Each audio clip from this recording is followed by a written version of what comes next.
Aloha, welcome to the video. So this week I'm actually going to be starting a really exciting project. This is a custom Hawaiian dagger, a Pahoa. I'm going to have shark teeth along the blade. What's kind of different about this one than some of the previous ones that I've posted is this one is going to be more of a high-end piece. So it was a custom commissioned piece by a client. And so it's a little bit on the larger side, and I'm also going to be doing some very intricate design work, or rather, not design work, but inlay. I'm going to be putting mother of pearl and black pearl inlay on the blade. And it's obviously going to have some pretty large tiger shark teeth, and then I'm going to be putting in a wrist strap with feathers lashed into it. So I'm pretty excited about this piece. It's actually going to take quite a while to make, even though the design of it is relatively simple. The reason why is I want to make sure all of my edge work is clean. I want to make sure that the inlays, when I go to set them in, are nice and clean, and that the triangle pattern is going to be smooth and consistent. And so the first step after cutting out the general shape is I'm matching the design on both sides and then drawing a center line across the back and front. The purpose of that is so that as I go to shape, I can keep track of those lines.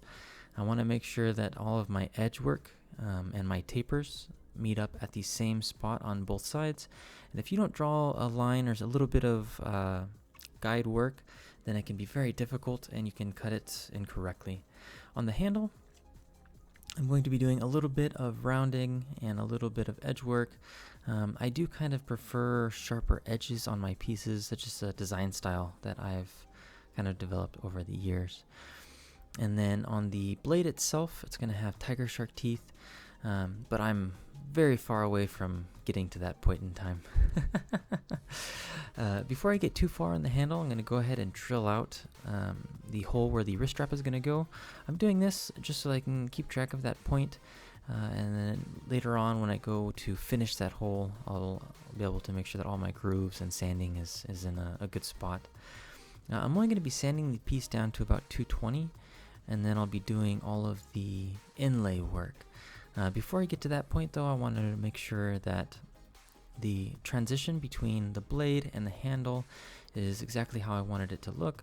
Originally I had it kind of come up and back, but I didn't like how that felt in the hand, and so I went ahead and cut in a notch or a groove where the handle comes up towards the top, and that's what you saw me just a minute there doing, was kind of testing with that just to see if it was going to be how I wanted it to be. I really liked it, and so I went ahead and sanded the rest of that section, and then I'm going to copy that same design on this other side, and that's just a little bit of chisel work just to make sure that that's a nice clean edge. And then also, while I'm here, go ahead and clean up the inside of that Pahoa where it meets the handle.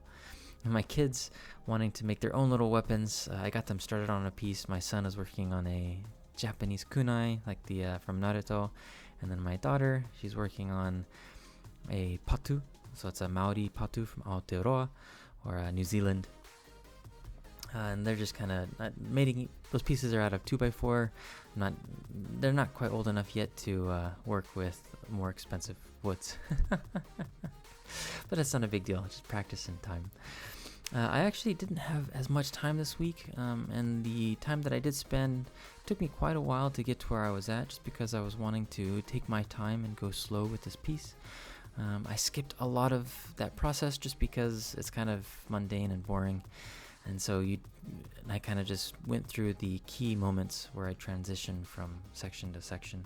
So this next step is going to be cutting out and making the triangles. The triangle shape in Hawaii is a shark's tooth, represents a shark tooth. And when you have either in different patterns or in a row, it means different things. There's heritage, there's lineage, there's bravery, family insignias. And so I'm going to be doing a row of shark's teeth or triangle patterns alternating white and black pearl. This is gonna be pretty cool.